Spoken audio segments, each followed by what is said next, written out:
Forgot to do that. Okay, yes. Camille, nice. Thanks for coming in person, y'all. Tried and true. I don't know where our Newport News team is. Are all the James City people online? Sometimes they show up here. Yeah, they are. Christie's online. That's okay. Mike is out of town. Tom is out of town. Not sure about Deidre. You lost your carpool beds. Yeah. I don't know, Newport News doesn't have an excuse. Let's see them. And if they have so much going on, we really want to hear an update on the plans. Okay. If you're just joining us, please don't forget to add your affiliation in the chat, as many are doing, have done. Okay. As people join in, please just let me know if I don't see it on the screen. Okay, so let's get this party started. Welcome everybody. This is the CRS Workgroup for Virginia, and this is our September meeting. Good, someone from Dumfries. Excellent. Okay, so if you're online, please fill out the, I wrote CRS, but that certainly meant CFM. Okay, fill out the poll, please, so you can receive CEC credits. We receive CECs for all of our meetings, which we will discuss in a little bit. I'm going to leave the poll up so we don't leave anybody behind in terms of credit. Okay, so let's do some introductions. At Wetlands Watch, we have a big new introduction. Savannah Newberg is our new staff person. I stole this. We're going to have it. We're going to turn to Savannah. Can't see the camera. We'll slowly turn. Yikes. I sat here to get away from it. No. Let me, okay, so I can see what it looks like. Okay, so Savannah, please introduce yourself and give a little bit of background, because your background is so directly relevant to this work group and to the work that our organization is doing. So. Good morning. Hi, I'm Savannah Newburn. I'm the new flood risk project manager here at Wetlands Watch, and I come from the Outer Banks, North Carolina, where I've worked for the last 4 years in local government, doing floodplain management, development plan review, and CRS coordination. So a CRS coordinator finally got one. It's great. Return the camera. I'm Mary Carson Stiff, and I work for Wetlands Watch, and Wetlands Watch is the chair of this work group. And we in our organization, we're a nonprofit. So we're based in Norfolk, but we work statewide on flood risk issues, on climate change issues, and we care about the National Flood Insurance Program because the way in which local governments are regulating development in our high-risk flood areas is directly relevant to our organization's mission of protecting high-risk flood areas and certainly protecting nature-based features that are existing in these high-risk flood areas. I also, we've been involved in the work group since maybe 2012 or 2013. And this work group and our organization of it is made possible by the Coastal Zone Management Program for Virginia and through NOAA resources pass through to CZM. Okay, so let's do introductions in the room and then we'll go online. You're up. Ken Somerset, building official, floodplain manager, city of Potosin. Also on the VFMA board of directors and serve as the ASFPM Region 3 coordinator. Yes. Great. And Pocosin is? A class 8. Our scheduled visit was August, but it was backed up to November, and we're realistically hoping to get a 7, maybe squeeze a 6 out. Great. Wonderful. Okay. Folks from York. I'm Charles White with York County in class 7. Ken Hinkle, York County, CRS coordinator, class 7. And we just received, last week an email that our recertification was approved for another year. Hey, you got a notification. We're gonna talk about that. That is great. Good. Tom Brogan, Accomack County, class 6, no, it's class 7, no, 6. What? Sorry, class 6 until Sunday when we move to a class 5. Okay, October 1, class 5. Boom. Love it. Can't believe that. You cannot. Can I see one person in the room that should get the benefit of that? Oh, Julie? I'm not gonna name Oh, someone, but I see someone who's got a policy, so I'm excellent. blessed them to show me it. So whoever is Tom's talking about very surreptitiously, just say thank you to Tom. And Emily, who's not on the call. Okay, let's go. There are a lot of people online and everyone has done such a nice job of introducing yourselves in the chat. If you are new to the CRS Workgroup, this is your first meeting. If this is your first meeting or your second meeting, please introduce yourself, come off of mute, and let us know a little bit about you and your role wherever you're working.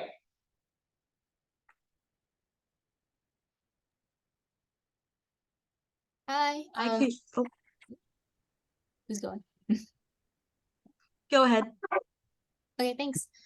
So I'm Camille Primus. I'm the new planner at Chesapeake Emergency Management. And so most of my background is very much on the response side of things. So mitigation, CRS, floodplain management, it's all very new to me. So I have a lot of learning to do, a lot of catching up to do. But the team here has been phenomenal as far as just bringing me up to speed on all the projects and initiatives and what exactly the CRS is and what y'all do. So I'm really glad to be here and I hope to learn a lot from y'all and also support you however I can. That is wonderful. Thanks for being here. It's nice to meet you. Same. Hi, I'm Brianna Heath. I'm the environmental planner with the Northern Neck PDC. I started in May, so I've been here for a couple of months, but I haven't been to any of the CRS work group stuff. So happy to be here. Thank you, Brianna.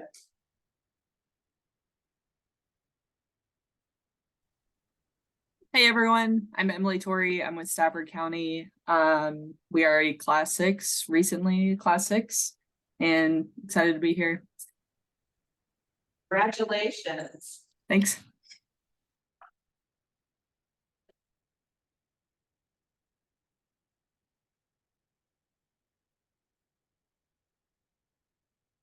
Hi, I'm Christy Parrish with James City County, class 7. We also received notification that our yearly audit was complete and approved.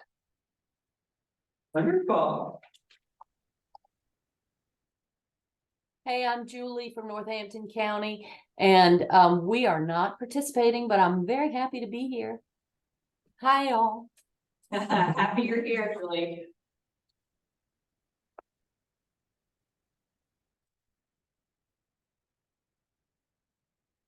Good morning, everyone. My name is Muhammad Shah. I'm with the City of Hampton, Senior Civil Engineer. We are Class 7.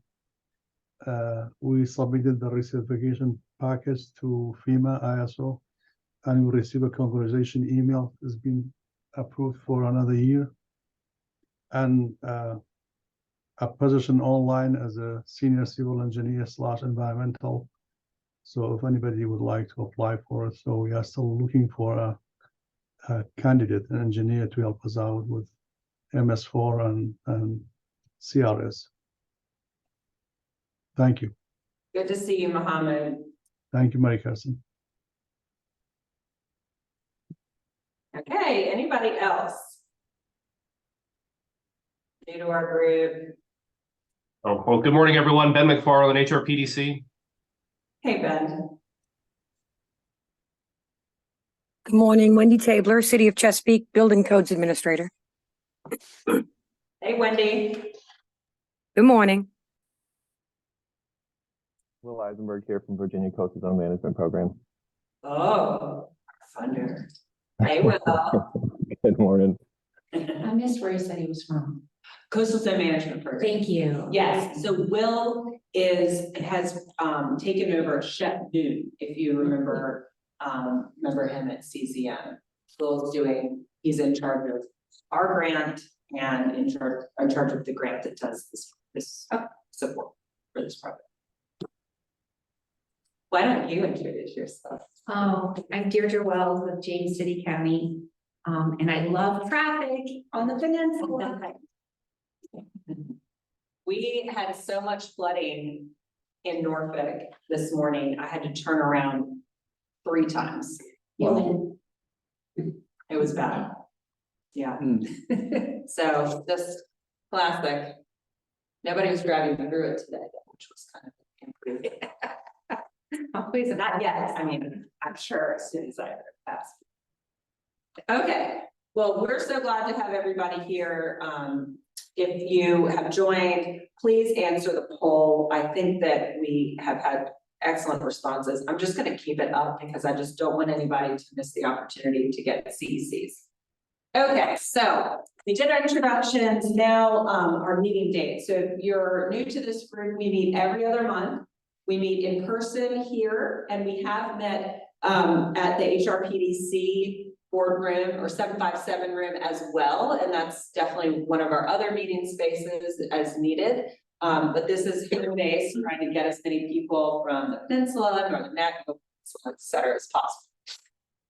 Our last meeting of the year is in November. We have an extra week, or sort of. Thanksgiving is early this year, and so we're going to meet the week after Thanksgiving. And then you can see all of the meeting dates for 2024 are on the website, coastalvacrs.com, and then also here on the screen. If you notice any conflict with these dates, please reach out to me or to Savannah and let us know. We try our best to look at regular schedules and figure it out, but as we all know, this is like meeting mayhem on flood risk issues in particular. Okay, mark these in your calendar. Okay, so as has been mentioned, the CRS Workgroup receives continuing education credits for certified floodplain managers. If you're new to this universe, the certified floodplain manager designation is something that the Association of State Floodplain Managers offers. And a CFM, as a CFM, you have to receive a specific number of credits. I think it's 17 for 2 years. And you can get those credits pretty much taken care of through the CRS Workgroup alone. We, of course, want you to do it through CRS Workgroup and BFMA conference, and maybe that can do it for you, but we really prioritize getting credits for you all that are free and hopefully easy. You do have to attend the meeting. You can't get retroactive credits, unfortunately, and so the polling is obnoxious, but it is the only way to ensure that everybody can get credits. If you're in person, you get the credits. You do not have to do anything to receive credits. Wetlands Watch handles all of your credit submission, and so your credits should automatically appear in your portal, your ASFPM portal. If you are not a certified floodplain manager and want to become one, please reach out to me or to Savannah, and we will try to connect you with the most convenient available CFM class that's being offered. And we also have a CRS training that's coming up. And so our new people on the group, especially Chesapeake, that might be of import to Camille. So we can follow up with you on that. All right. We have so one of the things that we would normally do in this work group meeting is go through the new CFPF or Community Flood Preparedness Fund and RVRF, just love acronyms, Resilient Virginia Revolving Fund. We would go through these new grant programs or the new offering in CFPF and the brand new offering in RVRF in excruciating detail during our work group. We are not going to do that because our other staff at Wetlands Watch are going to provide a lunch and learn this Friday on this very topic. We're going to give you the high level takeaway stuff, the most important kind of deadlines and background stuff that you need to know during this meeting, but please do attend the lunch and learn this Friday. Our lunch and learns are always recorded, and so I know that conflicts come up, and so you will be able to access the recording of the lunch and learn, just like you can access the recordings of these work group meetings. Okay, so it is that time for the plug for the Virginia Floodplain Management Association. VFMA is the state chapter of the Association of State Floodplain Managers. VFMA, as Ken mentioned, has a board of directors of floodplain leaders in Virginia, and it's basically the best deal in town. It's $25 to be a member for a year, and it's a great community of practice, and we encourage everybody to participate, join. You can get corporate memberships. Corporate memberships are eligible for non-corporations, and so local governments can have a corporate membership. Nonprofits can too.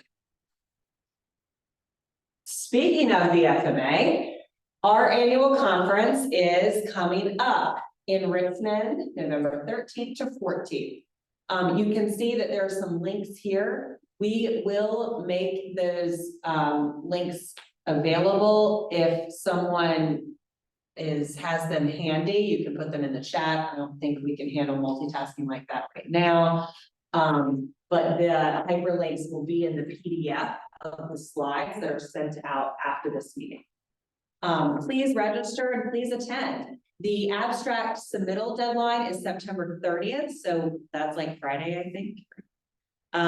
And I know that we would, and I'm saying we, I'm just a member, I'm not on the board right now, but the VFMA family would love to hear about what you're doing in your local government or at your state agency or at your PDC to work to reduce flooding. And so please don't be shy. And if you think you might have an idea, but you don't know if it would be a good presentation, just reach out and ask. You can reach out to Ken. I'm just up. You can reach out to Kristen, any of the VFMA members.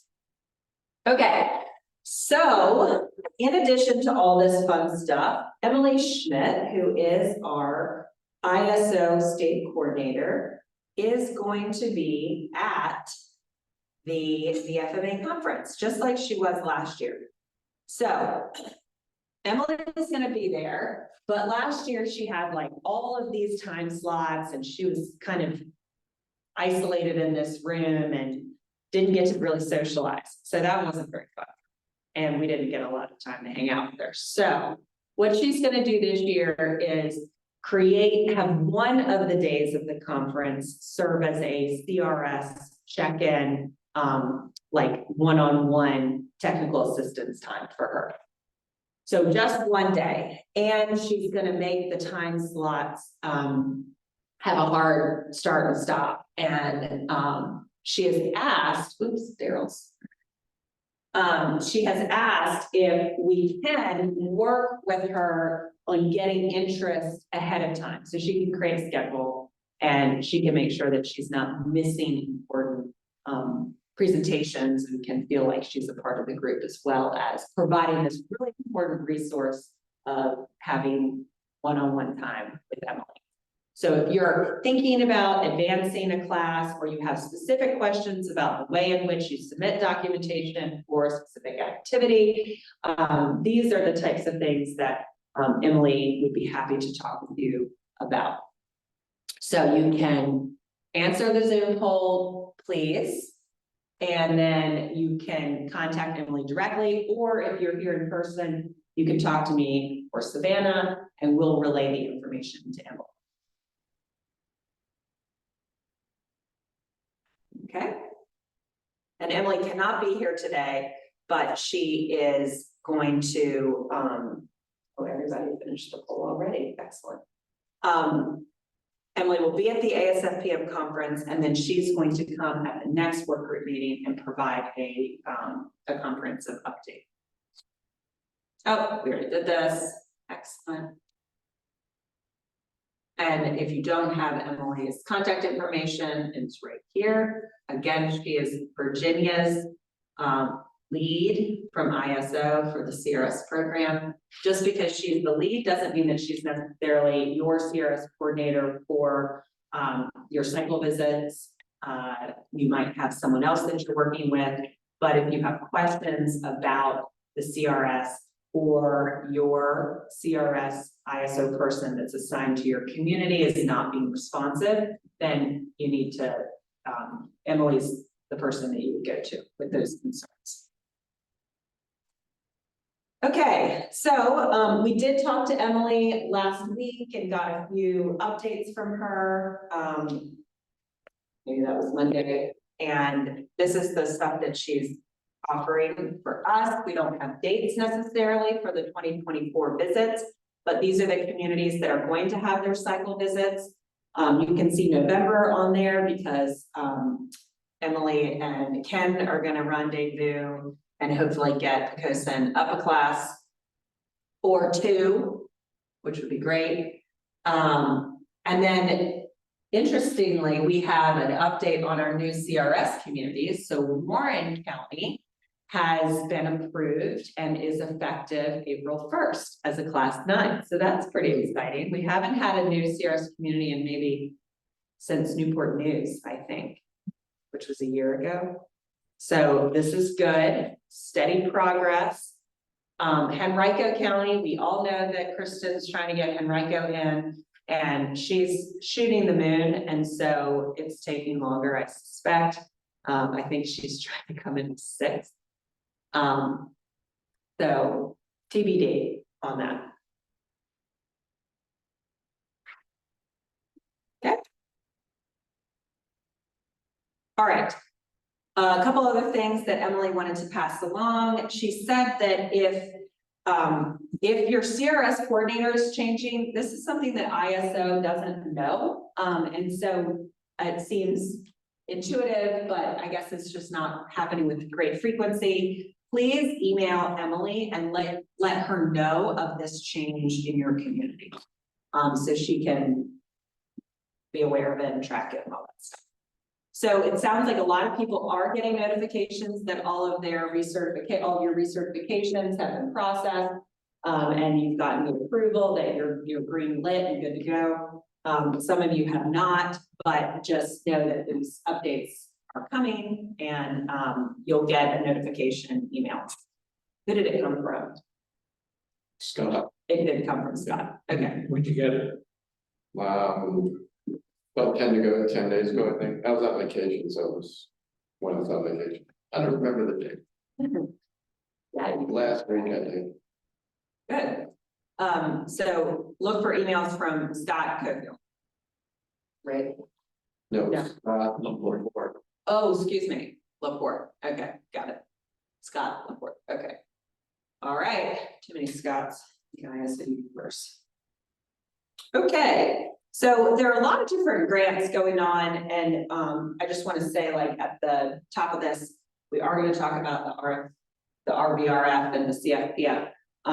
We, with Wetlands Watch, we also have created this, this resource, an online database that shows, like all of the grants that are available with helpful information like match, no match, applications due, what's eligible, what's not. We're trying to track this, and it's been a nightmare, as I'm sure it has been for you all, trying to track how many grants are open and what the grants are available for and whatnot. So we have that resource. It's not quite ready to go live, but please look out for that. We'll email it to the work group, and hopefully it will be a resource that's helpful to you all. So grants galore, grants madness. I know it's crazy right now. And these are, we're just going to talk about a few grants that are available. So this is a DCR grant for purchase of development rights programs. I know that PDRs and TDRs, so purchase of development rights and transfer of development rights programs, are not that common in Virginia. However, there are some communities that do have active or dormant TDR, PDR programs. So this is one of the grants that's available, and it is open. It will be open next week, and the Office of Farm and Preservation has $875,000 in matching funds available. We provided some information about links. So if you are a community that has one of these programs, or you are a community that has a dormant program, this is related and relevant to the CRS program because, of course, you can receive CRS credits for lands that are protected through a PDR or TDR program. And you can receive credit for the fact that you have one of these programs because it's an open space incentive. So that's why we're bringing it up and raising attention that there are resources available. Okay, so application closes on November 13th. Okay, let Bobby in. There you go. All right, so I said we'd do just a tiny little bit of an overview of Community Flood Preparedness Fund.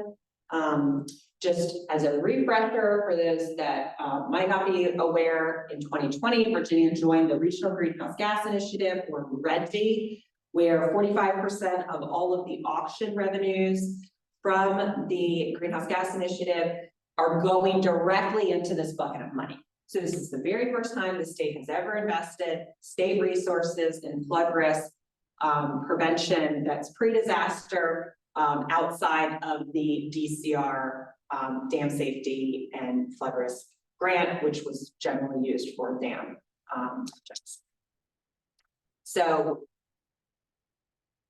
since 2020, the CFPF has received $730 million. This is a lot of money for Virginia. You all know where we stand on this politically and all that stuff, but all that aside, this money is absolutely game-changing for Virginia. We've had 3 grant rounds so far, with about 98 million going to localities across Virginia.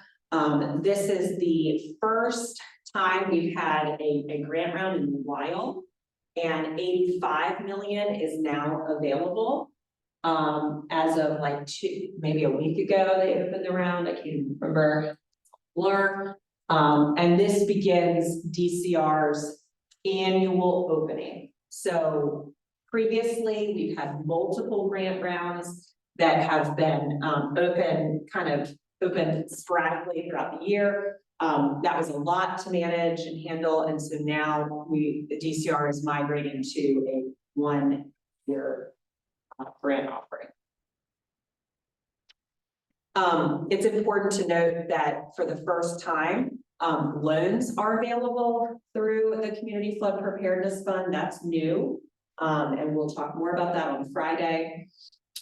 50 million is available for grants. So of that 85, 50 is for grants, and 35 is available for loans. And the loans are not going to capacity building and planning and all that stuff. The loans are only going towards projects. Okay, now we're gonna talk about the Resilient Virginia Revolving Fund. Again, we're just doing a cursory review because we're gonna go into more depth on Friday.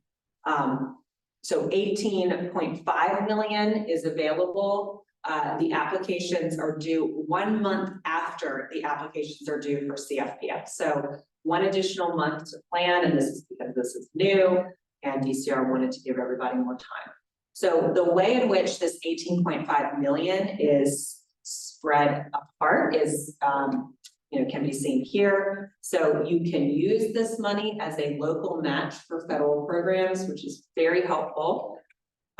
You can also use this money for the mitigation, flood mitigation of structures. That's helpful. There seems to be a delay here. You can use this money in a grant way. So, so the revolving fund, they took the word loan out, so it's a revolving resource, not just loans, but grants too.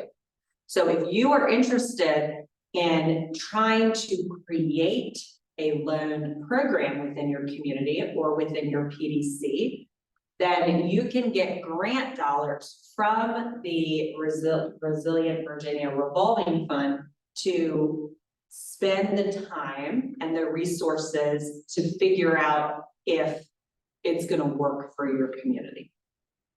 So grants to create the program, which is helpful. Then finally, there are resources available to capitalize your loan program. So money available to get started. Okay, so local governments are the only entities. Local governments include our regional planning authorities, thank goodness. Applicants are capped at 7.5 million, grants 7.5 million loans. Okay, now I have a ton of poll questions. So if you're online, please answer the poll. And if you're in person, I'm going to pull the poll up so you can kind of see what we're asking. So we are at Wetlands Watch, we're very interested in how this is going to work, especially the revolving fund.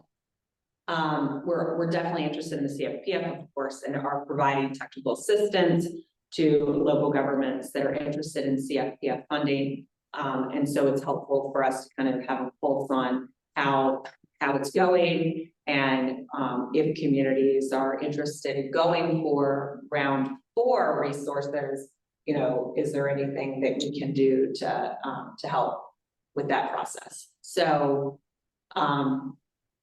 the other thing that's important to note is that for the RVRF, Virginia is one of 8 states plus DC that are actually eligible to get money from a big FEMA pot of money.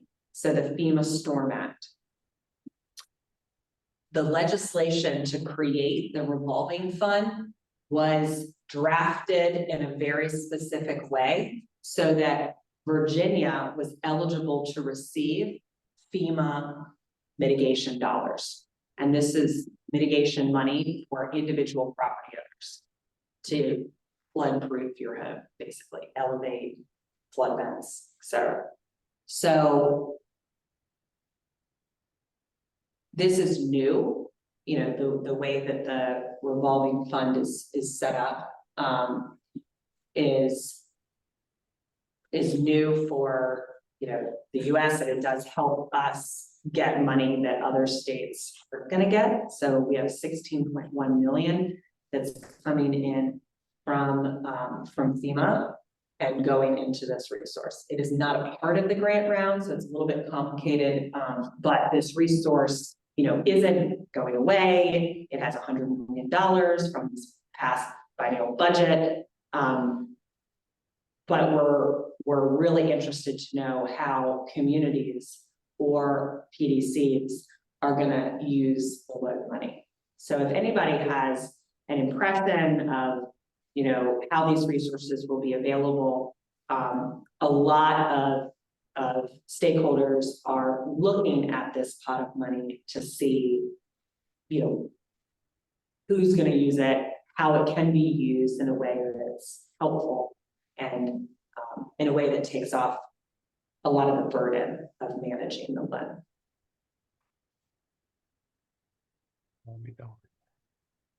Any comments?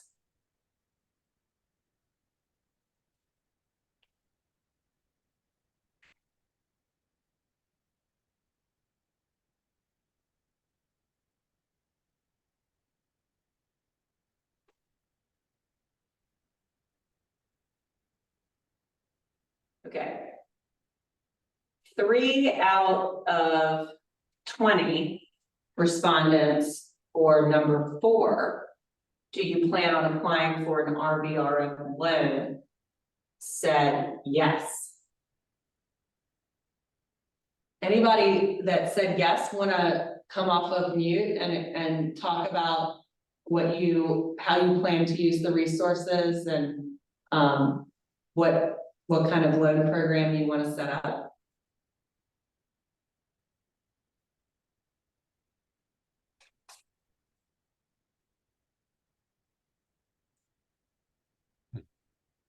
Can't see until after this meeting's over and I run the full report.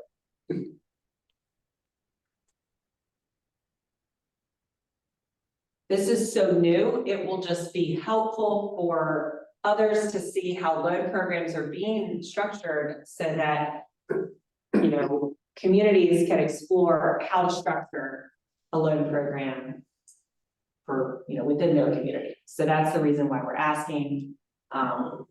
It's important. This isn't a lot of money that's going to be available, and as a revolving fund,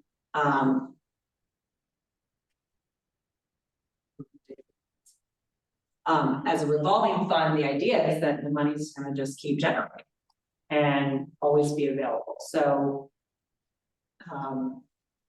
if anybody wants to chat about this, we'd love to talk with you about it. We're going to hopefully try to create a resource document that explores ways in which the revolving fund can help build resilience in your community, and just let us know. Anybody want to comment on why you might not be going for a CFPF grant, CFPF loan, or RVRF grant or loan?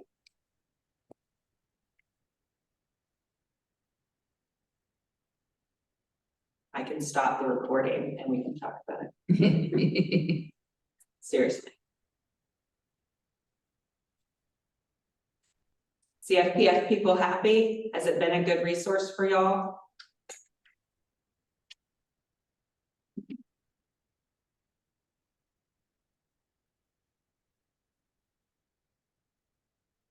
All right.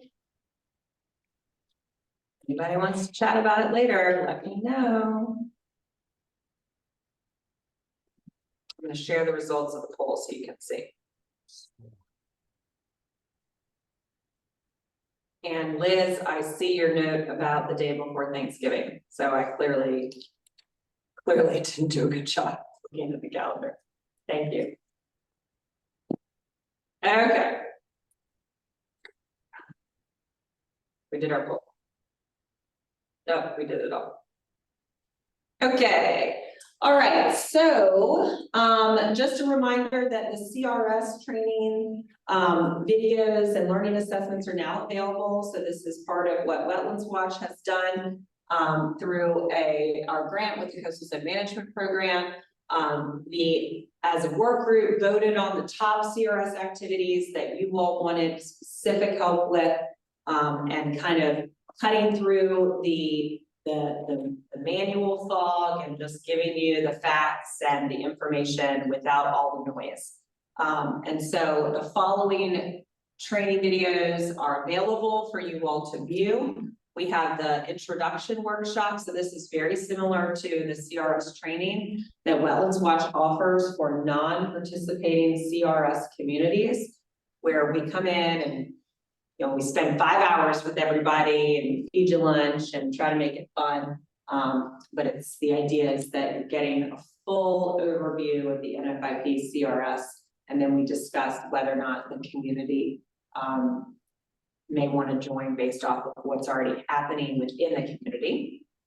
Then we have done activity 330 outreach projects. This is reviewing all of those topic areas, creating some stock messaging, and then reviewing other, you know, other approved brochures and letters to repetitive loss areas and that kind of thing, looking at markups, how other communities have done it, whether or not they've been successful, et cetera. Then we have 450 stormwater management, and this one is definitely more complicated, but we have in Virginia such strong stormwater management regulations that this seems to be a really good a good option for Virginia communities to receive credit, but it is a more cumbersome documentation activity. So you have to do the worksheets, you have to do all of the documentation. Anybody want to share? It's so fun. It's a lot. Okay. Each workshop highlights how Virginia communities can maximize the points, which is obvious. And it is Virginia specific. So we talk about our laws and, you know, it is relevant for background to people outside of the state, but it is really intended for Virginians. The introduction workshop, we got all the content here. We talk about the NFIP risk rating 2.0. We talk about CRS, how to join the CRS. We do a little bit of the costs and benefits based off of feedback that we've received from you all over the years. How you get points, how much time it takes you to advance a class, how much extra staff or how many extra staff and who those extra staff are that are supporting, like your GIS people, or your outreach people, or whomever you're getting information from. So it's a lot about, does this make sense for your community? And if so, why? And if not, why? The 330 outreach project workshop content focuses on OP and FRP. So how you're doing outreach projects all year round, and then how you're doing outreach projects specifically during and after flood event, because you get credit for the same types of outreach projects, but you get credit for them in different times of the year, and definitely when there's a flood event, you're going to get credit differently. We talk about the program for public information and how different stakeholders from your community can actually get you more credit. So if a presentation is being made by Wetlands Watch, for example, about flood risk, you could count that for extra credit in your outreach projects. The stormwater management workshop content, that is all about regulations first. It's about how you get credit for watershed master planning, how you get credit for Virginia's existing erosion and sediment control regulations, and our water quality regulations. So our stormwater management programs as well. Okay, so just a reminder, these workshops have been approved for 2 to 3 CECs for CFMs. The cost of each workshop is $25. And instruction should be read before, and then it takes about 2 to 3.5 hours to complete. And it doesn't need to be completed in one sitting. And the assessment that you take is very straightforward. It's not, it's just for CEC credits, very similar to how our polls are set up. Any questions about this training? These trainings? You can find them on our CRS Workgroup website. And all the information is accessible there. It's per individual, correct? It's per. There has to be an assessment, so I'm assuming it's per individual. Yes. For example, we couldn't put it in the conference room and have, you know, the 3 CFMs take the class. And they'd each have to register. That seems reasonable. Yeah, because of the assessment. I love the idea of that. So how could we make that work? Well, it's They just just- to your benefit. No, that's true. I know, well. I mean, we're not trying, this isn't for like, Yeah, I know, it just making sure that I understand.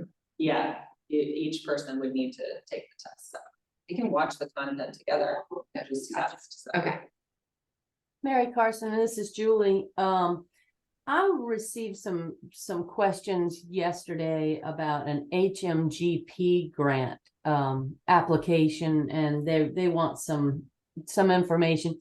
Are there any videos that would describe how to fill out a hazmat form, or the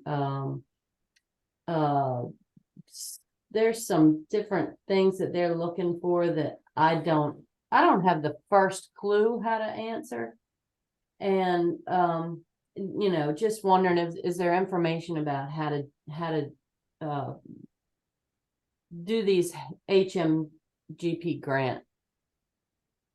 Are the questions that I you're guess getting, the applications were already in, and so now the third party that filled those out is asking me for information, and I you know, I've never done one personally. is it a property owner? No, it's a third party. This is from the Olson Group. So who from the PDC is on the line? Anybody? It's Bruce. Oh yeah, Bruce. Are you still there? Yeah, Bruce is there. Sounds like a Bruce question to me. Bruce? Ooh. Anybody text Bruce? Tom's on it. Tom's got his number in his phone, I'm sure. Tell him, you know, he's sleeping. Tell him better get back for this poll question. So to other people, please, would probably have a better response. I'm not aware of a video, but I am also, this is not my special area. So Ken might know the answer. Paul Cole, who I saw was on a while ago, he might know the answer. So people who have active HMGP grant programs, please chime in. Bobby might know the answer. Okay. Mohammed might too. The question is, are there any good explanational videos or resources to help Julie help a consultant With the HMGP. really Yeah. should maybe do it? I was about to say, shouldn't be their job. Yeah, what kind of information are they asking you? Like, So right now they have an RFI for 4 properties for a hazmat form, homeowner acknowledgement of conditions, voluntary participation agreement, and elevation certificates.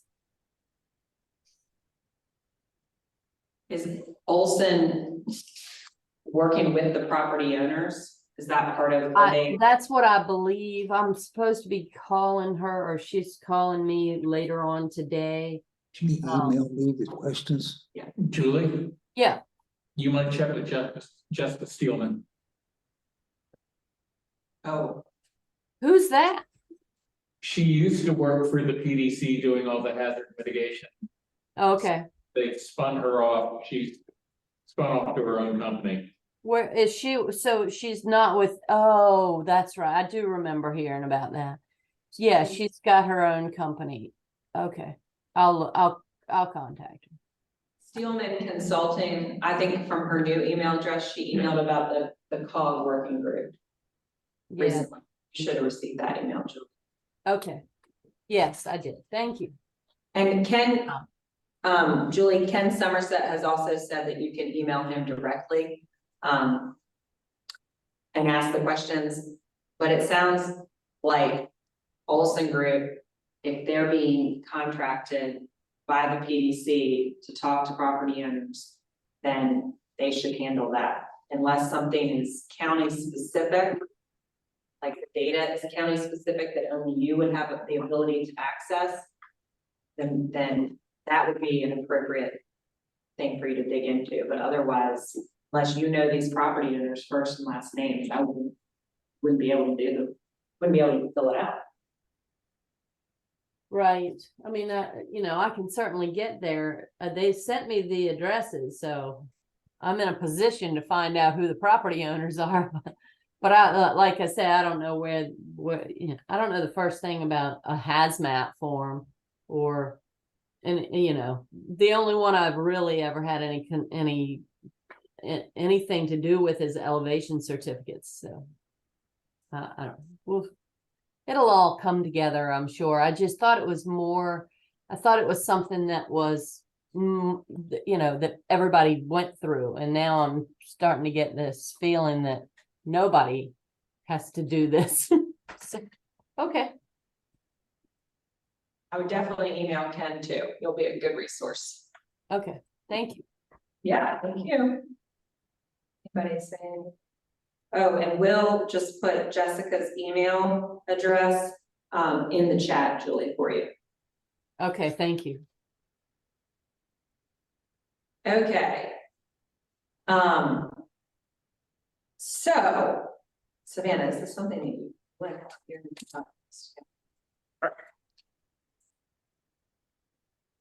All right, so part of what we talked with Emily about was this new resource that has come out called the CRS Discount Guide.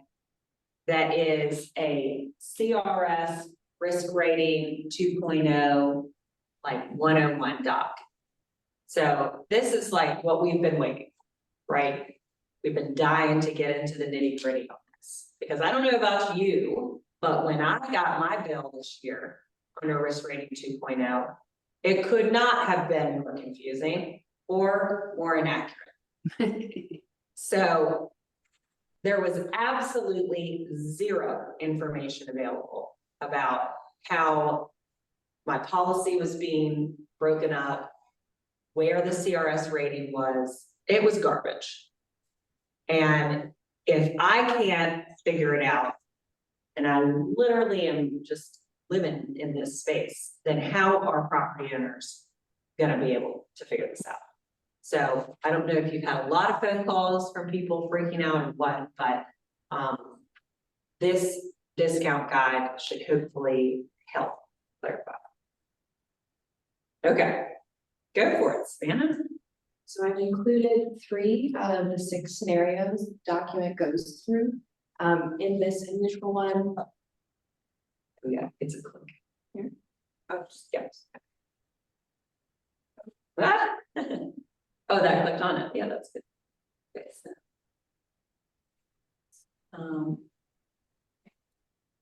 Now the errors are live. So in this scenario, it walks through what it would look like for someone who had a previous premium policy, about $850 before risk rating 2.0. And it shows the CRS discount here, consistent through this community didn't go through a CRS class improvement during the 6 years or a retrograde. So this is what someone could expect to pay in their total annual payment across the bottom under this new pricing program. And there you go. Here is a different scenario in which the community underwent a class score improvement from a 4 to a 2, which is pretty high. And it lays out what property owners, policyholders could expect that discount to look like impacting their policy premium.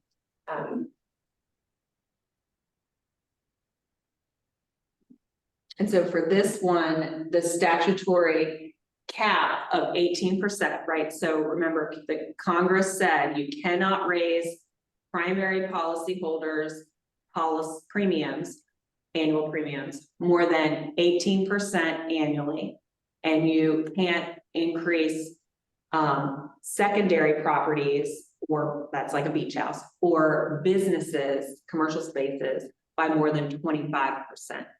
Similarly, severe repetitive losses are capped at 25% increases. That's one of the things that is like in the fine print. So this is a cap 18%. But what is important, and this is the thing that I'm the most upset about with risk rating 2.0, is that for y'all improving your classes, your policy holders that are on the glide path, right? The policy holders that do not have, that are not currently paying the full risk rate, they are not going to get that benefit of your improved class until they reach their full risk rate. Right? Yes. This is what we're mad about. This is what I'm mad about. And this is showing year 3. In year 3, they have the class. Okay, so in year 3, they had the class improvement. And they see, when do they see it? So because the rate is increasing year over year up to the cap, even though they have that reduction in cost based on the CRS discount, they're still going to see an overall increase in their premiums. Right. And you don't get the full improvement until you reach your full risk rate. So I think that it can shorten the time of your glide path, right? So that's good, right? You can get the discount as soon as you reach the full risk rate with the discount. Does that make sense? So you reach it as soon as you're gonna get that full risk rate, which is nice, but you're not gonna get it in the in-between years. And what is really troubling about this, and what I think is going to be really confusing in your communication to policyholders, is that the full risk rate is a moving target, because now the National Flood Insurance Program is acting like a business, and they're setting actuarial rates every year, or more frequently than every 40 years or whatever, since the 70s. So that's what.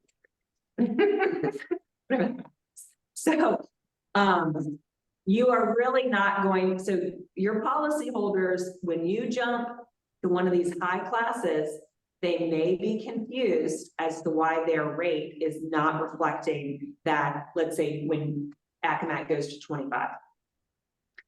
So it will come for them, but it just not until you reach your full risk rate. And if you remember in Virginia, we're about like kind of half, just a little bit less than half of our policies went down immediately. And so we are supposed to have our policies, reach the full risk rate in a reasonable time frame, right? We're not going to have a ton of policies out there that are not paying their full risk rate. I forget what the exact percentage is, but it's a small percentage of people that are going to be glide pathing for a long time. But this is important for you all to know in your communication.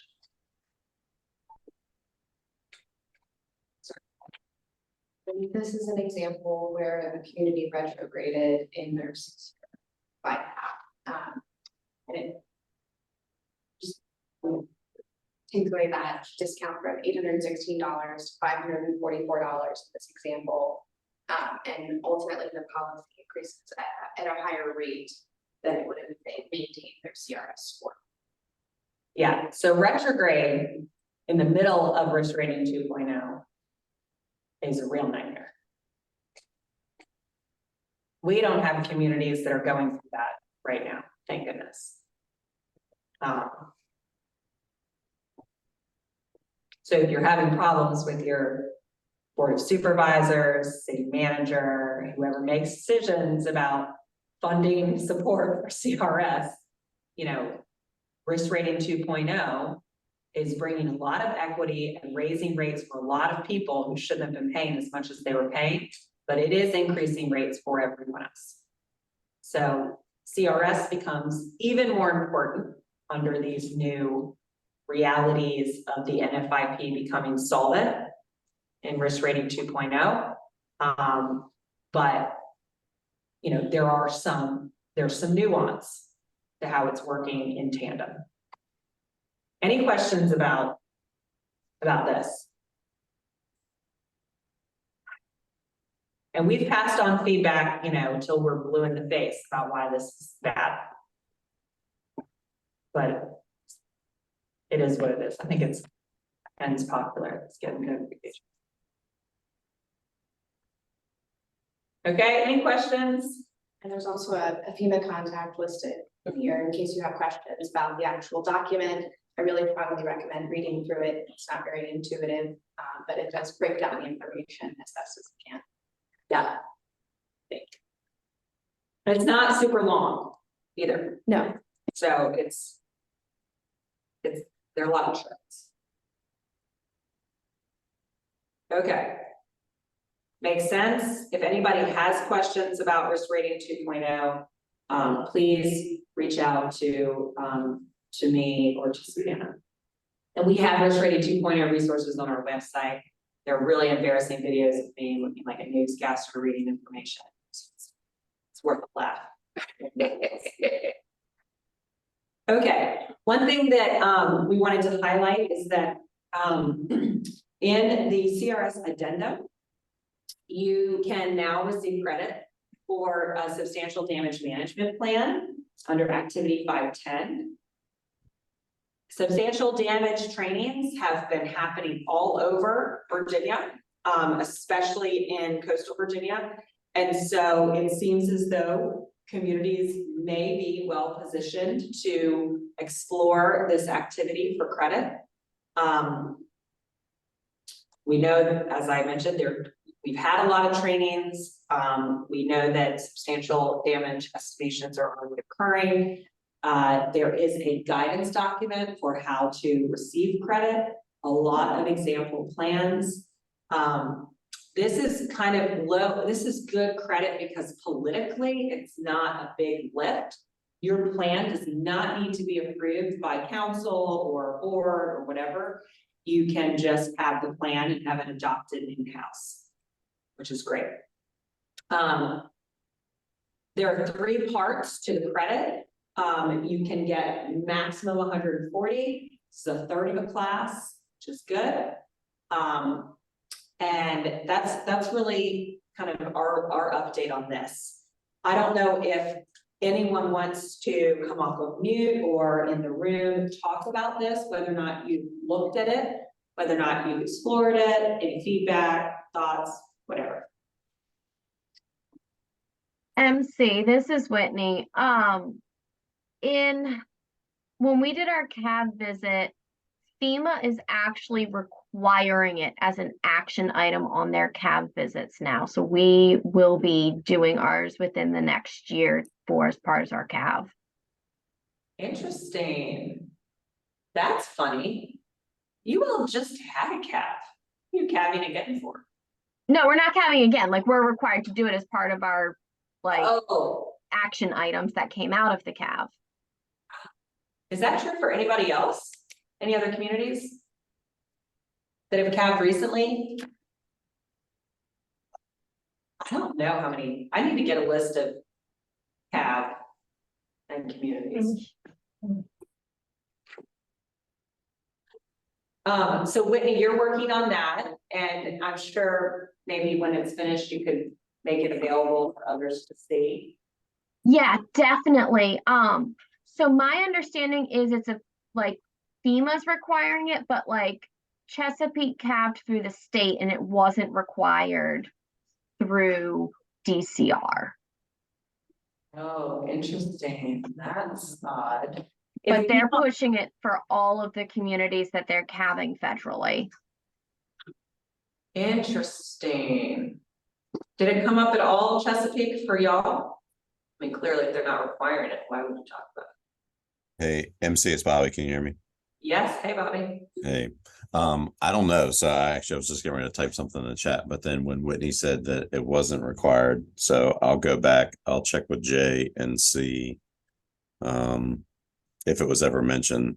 This is the first I'm hearing of it, so it's something for us to look into. Whoa, that's really interesting. So Whitney, have you dipped your toe in yet? Have you started to look at it as an art? I haven't gotten really far. I've been trying to get some of the other like low hanging fruit stuff taken care of on the cab first. But they did send me a couple of like draft plans for other communities like in FEMA Region 3 that are currently working on theirs. Okay. Interesting. Well, that's pretty weird that FEMA would require it, and then it would also earn CRS points, because the whole point of the CRS is to go above and beyond the minimum requirements. But that's good news for CRS communities. If you're gonna be required to do it, you might as well get some money for it. Huh. Okay, thank you, Whitney. Super helpful to know.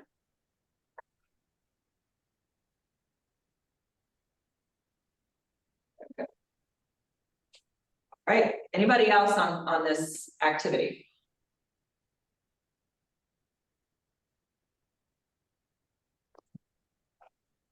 Okay. Oh, this just loves to do this. How'd you get it to go big?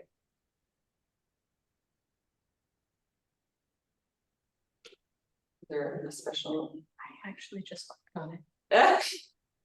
Maybe this. Enter full screen. Here we go. Okay.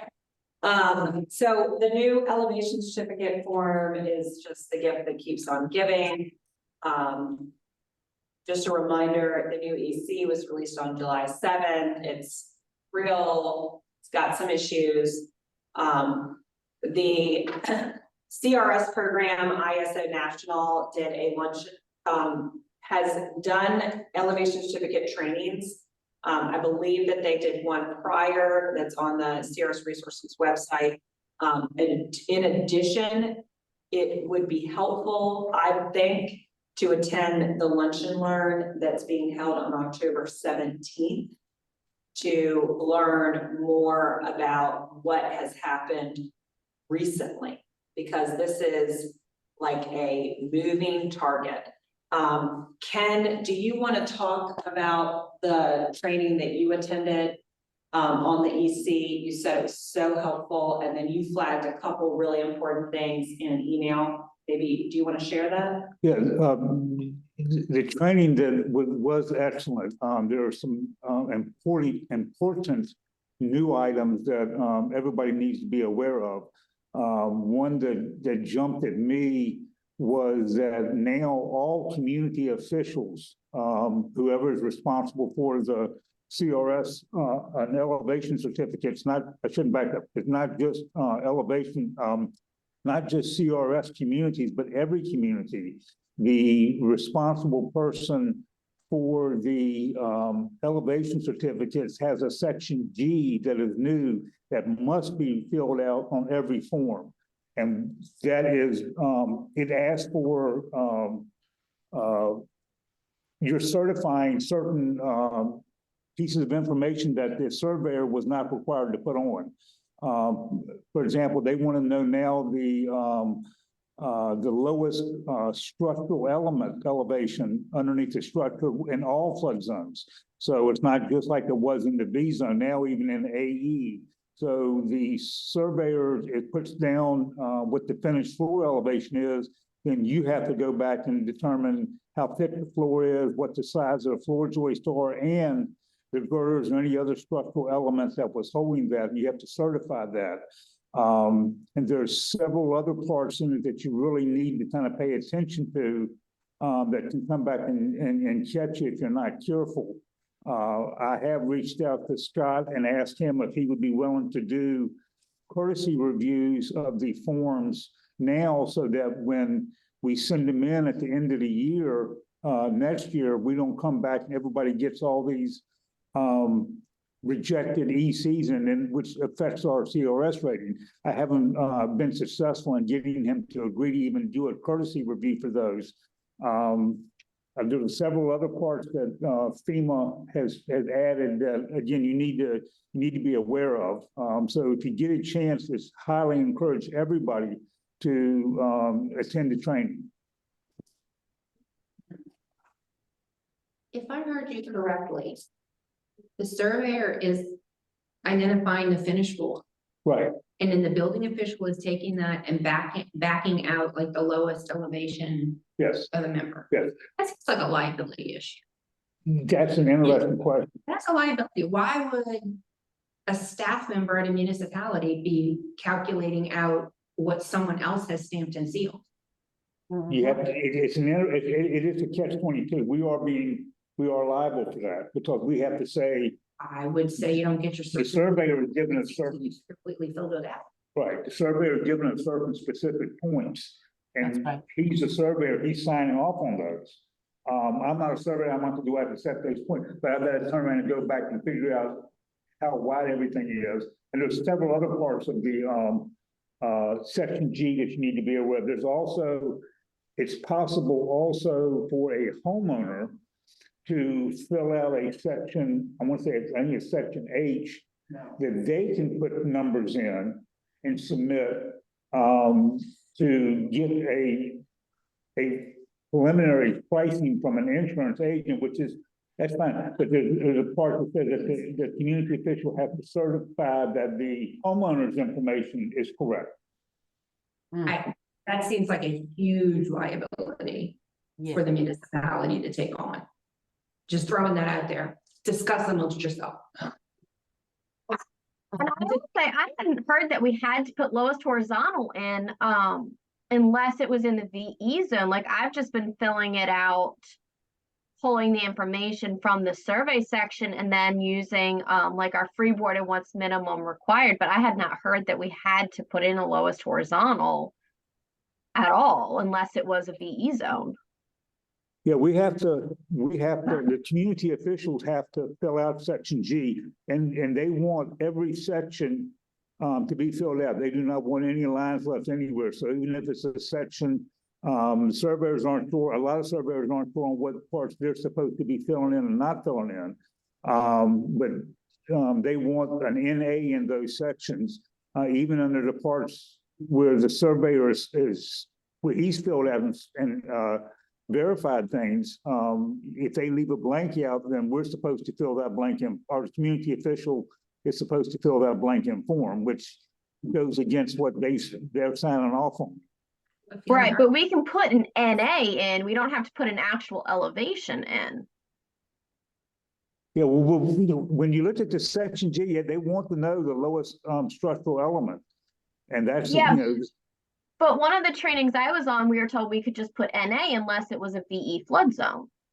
Right, but they want it for all zones. They just know it's not right. You're correct. It used to be V zones only. Everybody was happy with that, and we know in the V zones that the surveyor would put the elevation, but they took the V zone only part out of even on the front page or section C.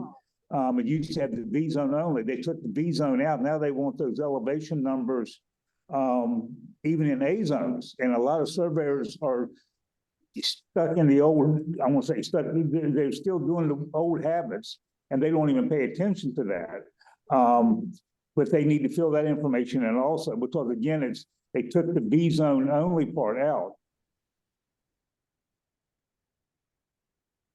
Have any communities received that? Trust me, I am not defending, I'm not happy with what they did. I'm trying to defend what they came up with. These things that I came aware of in the training. And the training is, they were not willing yet to put that training, to put those slides on available for anybody. So you have to go through the training process to get access to it for the live part of it. Okay.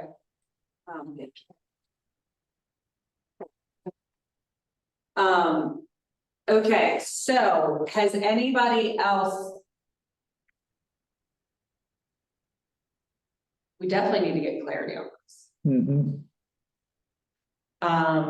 In your most recent recertification during EC review, was that feedback given to any communities? Have you gotten your EC feedback?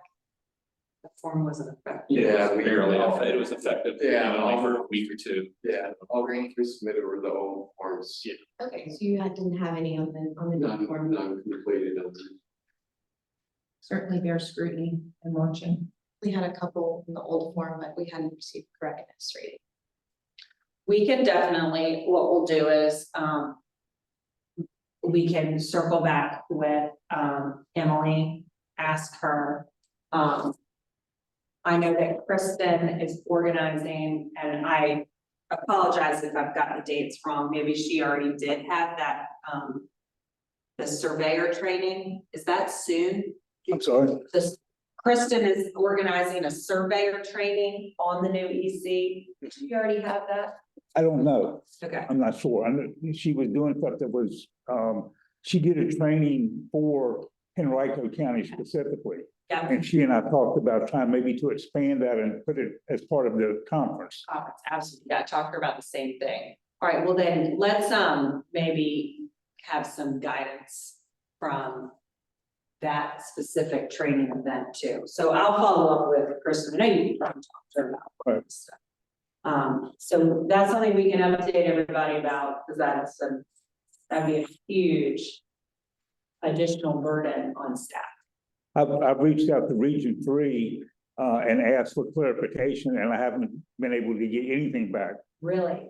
So we are supposed to have some FEMA staff on the call. So if anybody, just looking. We'll do some follow-ups. Thank you, Ken, for raising that. I swear, this is a nightmare. Okay. I guess I have a kind of a follow-up question while it's being researched is, currently we only really see the elevation certificates come into us for a permit. I mean, based on them wanting this information from the locality, are we gonna start getting sent all these ones that are not for permits Yeah, right. that, people expect us to do something on? That are for insurance. Yeah. Whatever, because I mean, I'm contesting the risk rating 2.0. Everybody should look at their risk rating 2.0 policy, because it's all so wackadoo. And ECs are the only way to contest your rate. And so we were very concerned, we like Collective Weed Mitigation Community, we were super concerned that people weren't gonna do ECs anymore. And I think the majority of people will just pay the bill and not look, but those people where resources are constrained, or they might know something, people are definitely gonna use ECs to contest. So yeah, it's a lot. Okay. All right, so we'll have some links that will talk about the EC form and guidance on how to do first floor. Excuse me. Now, this is an issue, the last bullet point is an issue that Tom raised from Accomack County. And so I included it in my these are the things we're going to talk about in the next work group meeting. And so this issue was resolved, but I didn't know if Tom, you wanted to share about the experience that you had in this FIS firm issue. I think it's been corrected. We had a surveyor come to us that had been to a training, I think back in April. And they were told that the FIS should be used for determining the base flood elevation on all floods. And it turned out there was miscommunication, that they meant that was solely for riverine. It was not coastal, because we're looking at things that just, this isn't right. But then we got it cleared up. The person who actually did the presentation called and said, yeah, that should have been just riverine. You know, I honestly don't deal really with riverine. All of ours is coastal. So I assume they're all pretty much doing riverine, I would assume, using the FIS. Yep. Good to highlight though, in the event that a surveyor contacts you and pushes back and says, hey, have you checked the FIS? And, you know, we're in our region, and that wouldn't be appropriate. Okay. All right. So I'm going to launch our last. Oh my gosh, where is this? Okay, so this is something that Ben from the HRPDC and I wanted to bring up. Can you all see this poll? Did I successfully launch it? It looks weird for some reason. Is the poll live online, people? It is not live. There's a launch, there was a launch button at the bottom. Oh, sorry, stop sharing. Okay, here we go. All right, Ben, feel free to come off on mute and tag me. There is an effort underway in a community practice group for encouraging more land conservation in the greater Hampton Roads region. Wetlands Watch has been active in this group because of the conservation nature of our organization, but also because we view the use of land conservation as a critical climate adaptation, flood risk management tool. And you all are familiar with the work that we've been doing to explore how conservation efforts can complement floodplain management efforts. Obviously, this is what we do at the CRS all day long.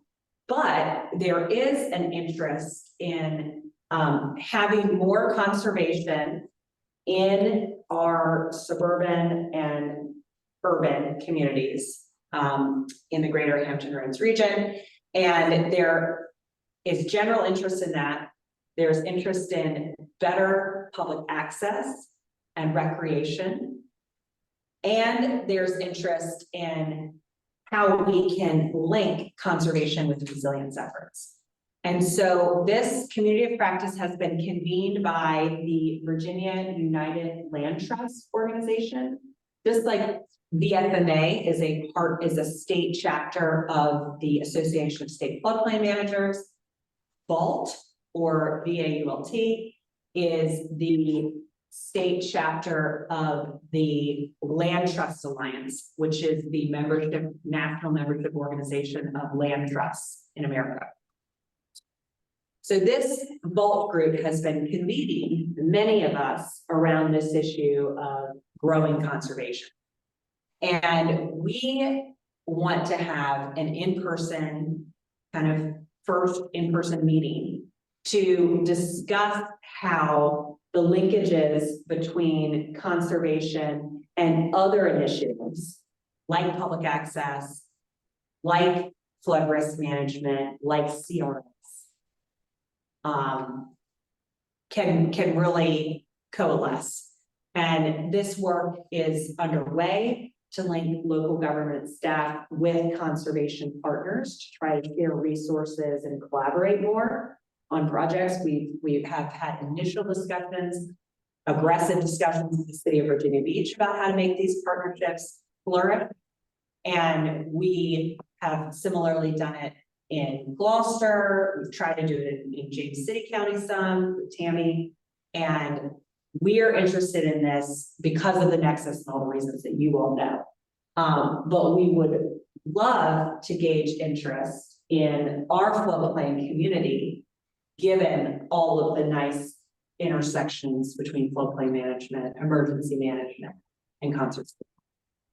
So The poll question is, are you interested in participating, in this meeting? The day that we have proposed.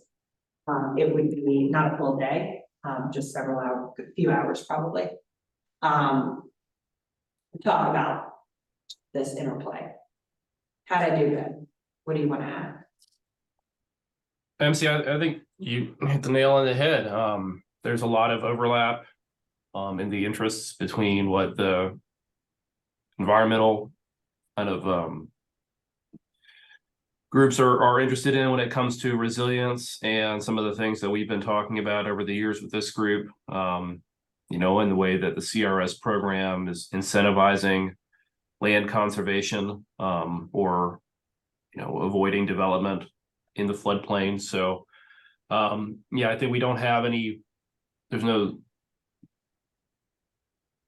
lot of room for discussion, I think. And so this will be a good chance to kind of get a lot of folks in the same room, a broader audience. It's been mostly focused on the conservation groups. But I think hearing, and seeing where there might be some synergies for, the localities that are trying to use these tools to promote their other goals and see where those goals align. They could help kind of figure out what some of our other next steps might be when it comes to improving our community resilience. So if you guys are available and you're interested, I would encourage you to attend. It should be an interesting discussion, if nothing else. Super. And so we'll be looking for kind of key people from your community to attend. It's not going to be a massive event. We want it to be somewhat constrained in size. And so, we know that in Virginia Beach, there's a whole department that focuses on conservation. And so, that's obvious. And, we know that Whitney's the floodplain manager and she's on our list. So kind of thinking about who those key players may be in your community, if you're interested in participating. You can follow up with me. I see that the poll people I'll follow directly, but we hope that this could be something of interest to people. Okay, if you haven't participated in the poll, please do. And I will, that's the way that you get credit. And of course, if your answer is no, that's cool too. I just want to make sure you get credits. Okay, so at the end of every meeting, we do attendee report outs and talk about things that are of particular note or interest or questions you might have. And so we can start, let's start in the room and then we'll move to Zoom and let's do it. Okay. Okay. Nope, good check. The only comment I had was for what we talked about for elevation certificate, so we're in good shape. Good. Your family? No, we don't have anything. One thing, if I recall, Emily said, I think if I email her, I can get our VSEG scores right to make sure we have correct numbers if we're going to try to go class. Yes. So I need to email her. Yes. Get that information. And that would be helpful because we have this issue comes up all the time. We're doing our CRS trainings. It would be helpful if there was an online resource.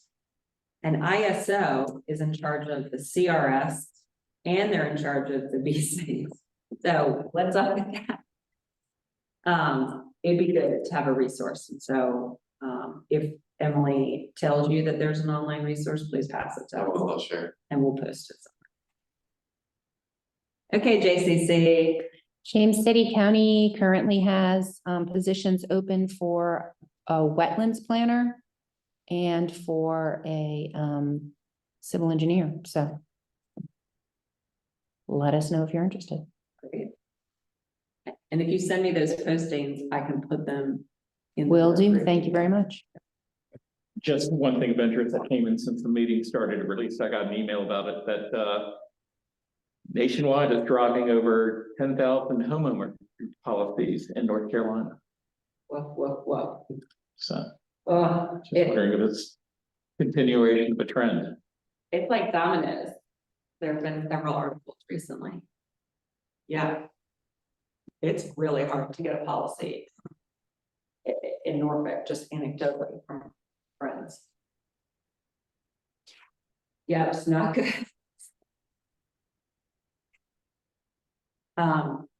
Anytime you have like a story about someone, you know, being dropped or policy stuff changing, please share that with us because we're trying to track these changes kind of regionally and then statewide too, just to better understand what the impacts are going to be like. Okay. Wetlands Watch doesn't really have any updates. I'm just gonna have it go this way. We have our Catch the King. Our annual Catch the King event is coming up before our next meeting, actually. So we are catching the king on October, the weekend of October 27th, 28th, and 29th. And so if you have never participated in this community science, citizen science, data collection event, we would love to have your participation. You can email me or Savannah and we can like, you know, tell you how to do it and hook you up with the team. This is a really fun way to interact with flooding in a way that might be different for you all as floodplain managers, or maybe it's a lot of the same. But basically, everyone in coastal Virginia gets together on either the Saturday or the Sunday. You can also map on Friday. And you go out with your smartphone and you walk around the extent of flooding that is in the street. And you drop GPS pins with your phone, and those GPS pins form an outline of the flooding. And then that data is sent to flood risk modelers and climate change modelers, and most readily at the Institute of Marine Science, well, you. And this is like data verification. And we are compiling the flood events for, you know, from the past. I mean, this has been maybe 6 years, 7 years going on. And it's a really fun way to get out in your community and get people talking about flooding. The high tides during our king tide events are also an indication of what's to come in the future. So the good talking point, if you want a talking point about climate change, is, you know, this is what a regular high tide is going to look like in 30 years. That's kind of standard. It might be closer to 20 years in some places, unfortunately, but it's a great kind of talking point, a way to visually see the future.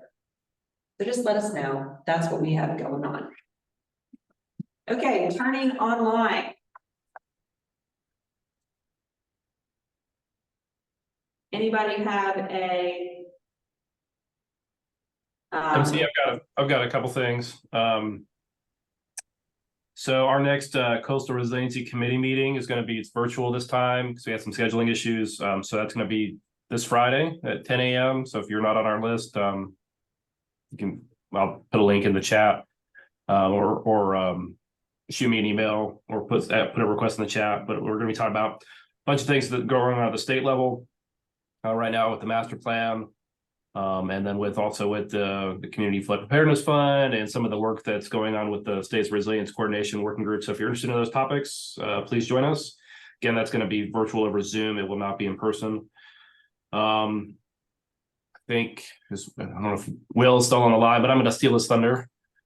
But a little bit, but the Coastal Partners Workshop, I know Will's got more detail on that, but it's going to be in Richmond in November on the 16th and 17th. This is something that the CZM program does every other year. It's a really good chance to kind of see what the program does. And as a participant in that process. We've had some localities that have attended those meetings. I think they found it to be very useful.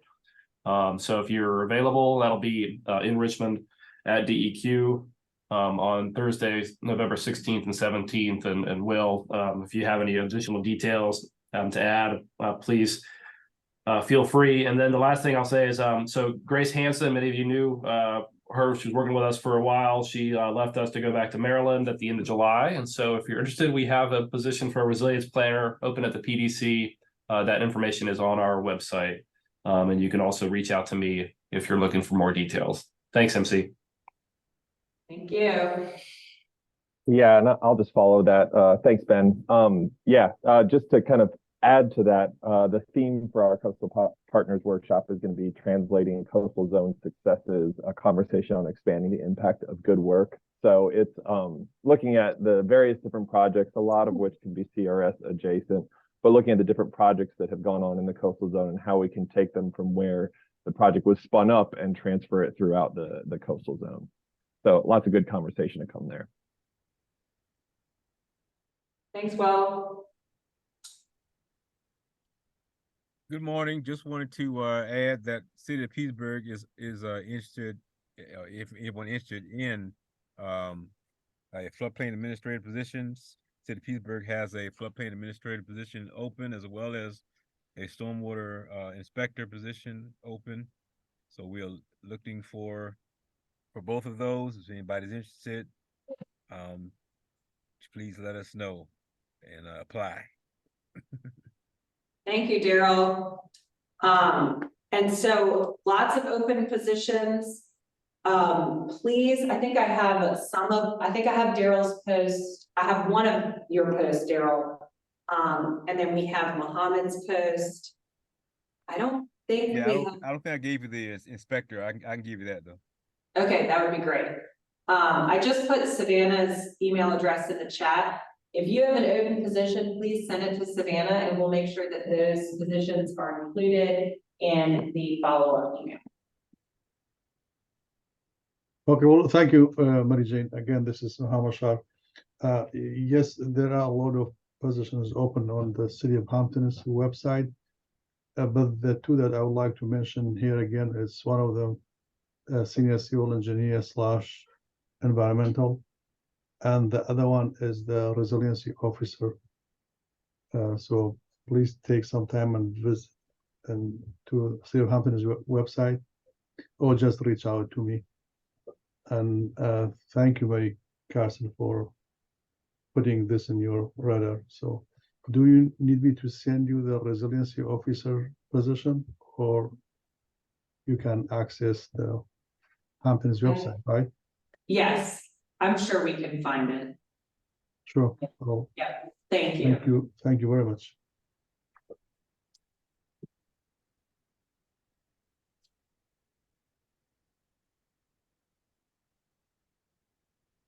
Any other updates from our online people? Bound to be something going on. Dana, what's going on in Charlottesville?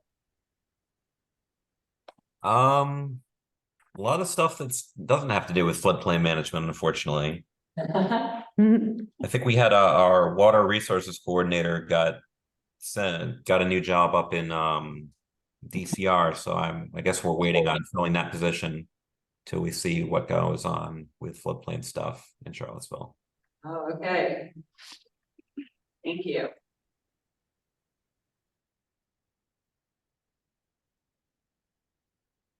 Anybody else?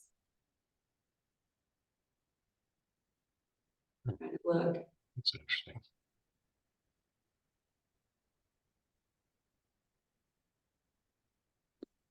All right. Well, we certainly don't want to keep people just to keep people. We've had our full kind of CEC time. So unless anybody has anything else that they want to share, we'll just call it. Just a quick question, Mary Carson. Are we getting invitation for the FEMA's training on the elevation certificate, new elevation certificate for October 17, I believe? So we don't have, okay, let me go back. There's no invitation, but I can put.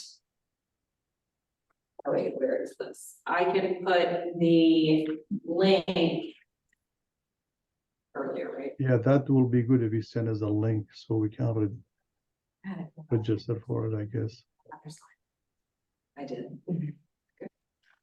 Yes, and so the other thing that is always that anything that we talk about in the slides will be linked. Will be linked in the PDF version of this presentation, which is always on the oops. Which is always on the CRS Workgroup website. So let's see. Let me make sure everybody has that website. Okay. And then Liz says there's a lunch and learn. Is it at the Resilience Lab? Is it about the Resilience Lab, Liz? So yes and yes. It is going to be at the Ryan Resilience Lab. We're going to have speakers from the architect engineer team talking about the sustainability of the project, focusing on flood resilience and stormwater BMPs. So it'll be lunch and then a tour around the facility. Cool, great, thank you. And if you haven't been there, you should go there. It's very, very cool.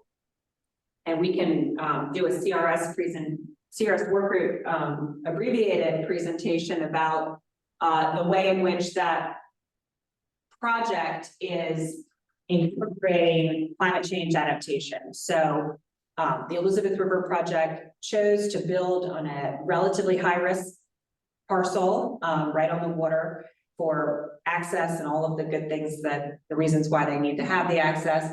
But in so doing, they said, hey, we know that this structure is in a risky place, but when the risk becomes so great, we will tear it down and we'll leave the property to the wetlands.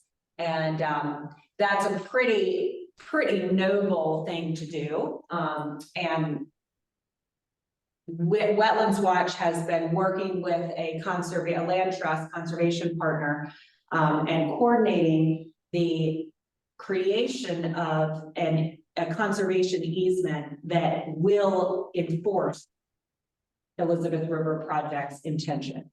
And this construction is called a rolling conservation easement. And if you're familiar with Wetlands Watch's pilot project that seems like it's been going on for 1 million years to explore how to actually use these rolling easement tools in real life, then you're familiar with our background in that space. But if the legal instrument, which is essentially a conservation easement, is placed on the property, it will be the very first privately held rolling easement in the country, which is an amazing thing for the Elizabeth River Project, amazing thing for the land trust partner, amazing thing for Wetlands Watch, and good for climate adaptation trend setting in Hampton Roads. So that's a little bit of an extra nugget that might be included in the tour of the parcel or of the project that Liz mentioned. Okay, anything else? Last call. Well, I have something. This is Alyssa with the city of Norfolk. Let me turn my camera on. Hi. So we are just looking for any recommendations for external stakeholders for our PPI committee. If anybody knows any of them, I guess this kind of maybe falls under like all the job category that everybody was advertising earlier. But yeah, we're just looking for any recommendations for people to stay on our committee. That's great, Alyssa. It's a good point. if you send us a little sentence about that, or a couple sentences, then we can include it in the email blast too. All right, sounds good. Thank you. Yeah.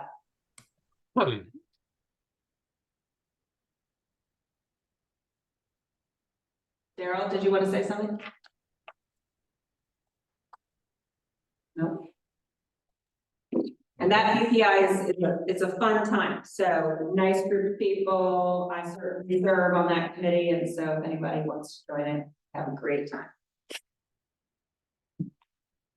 Okay. Thank you all so much. Look for a follow-up email from us and everything will be posted online. Bye. Take care.